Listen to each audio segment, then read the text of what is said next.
o't qopidagi toshni og'riqsiz tushirish bor, yo'li bor. Mana Farhod akadan ham hozir so'raymiz. Farhod aka to'g'rimi yo'qmi hozir aytayotganlar?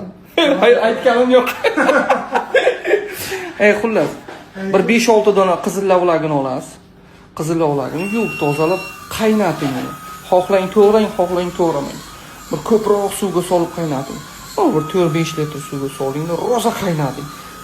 Kamayib qolsin suvi. Sirupga o'xshab qolsin. Tasavvur qildingizmi? Ana o'shan 50 gram, 100 grammini 3 mahal iching, ichiga olib qo'ringga. Qoningiz ham ko'payadi. Lekin o't qopi sekin-sekin, lekin 3 oy 4 oy qilishingiz kerak.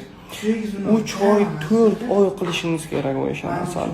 Sekin-sekin yemirkada ishoning. Vo, zo'r bo'ladi. Tushundingizmi? Keyin go'sht yemay turishingiz kerak, yog'lik, shunday narsalar. Imkon bo'lsa oq non yemay turishingiz kerak. To'g'rimi Farhod aka? To'g'ri aka. Ko'rdingizmi? Mana stomatologingiz ham to'g'ri dedi.